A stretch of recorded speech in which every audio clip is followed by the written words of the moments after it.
Ok, bon, Ibrahima Bachir Dramé, je suis expert pétrolier, formateur dans les métiers du pétrole et du gaz,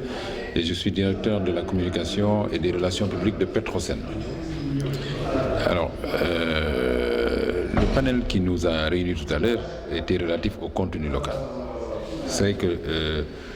des innovations majeures ont été prises depuis 2014 lorsque le Sénégal a découvert son pétrole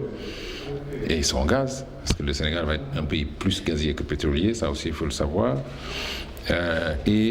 Parmi ces grandes décisions, c'est la loi sur le contenu local. En réalité, qui doit intéresser tout le monde, d'autant plus qu'elle est relative à la participation des Sénégalais dans l'exploitation du pétrole et du gaz. Alors, c'est une loi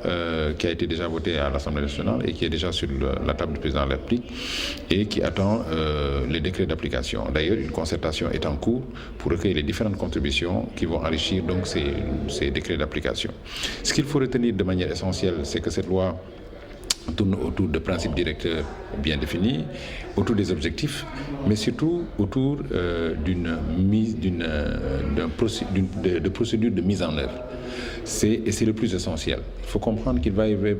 y avoir un comité national pour le contenu local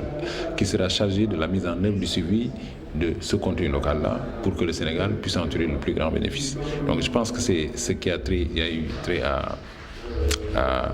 notre communication.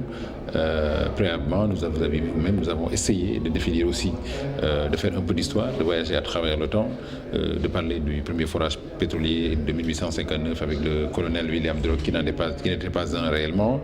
de 1917 où on a découvert au Sénégal les premières traces de brut, de 1954 où la première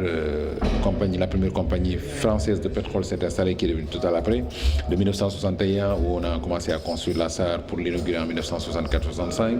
et de 1968 où on a découvert du pétrole en Casamance et surtout de 2014 où nous avons eu les premières découvertes. C'était important de faire un état des lieux et surtout d'expliciter qu'en termes d'organisation toujours et pour des questions d'efficience, le président de la République a mis en place le COS-Petrogaz qui est l'organe stratégique,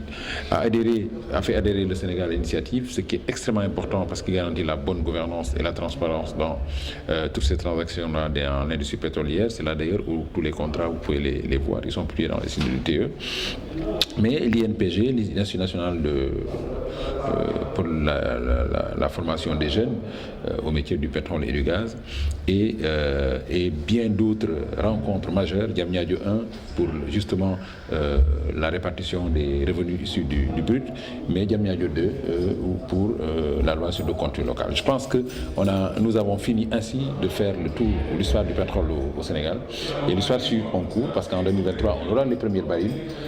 décalés de 2022 à cause de la décision d'investissement finale qu'il faut attendre, mais surtout à l'option d'achat du FPSO, ce fameux bateau qui va exploiter à la place de la location, puisque in fine cela appartiendra au consortium qui exploite ce pétrole et le Sénégal est partie prenante.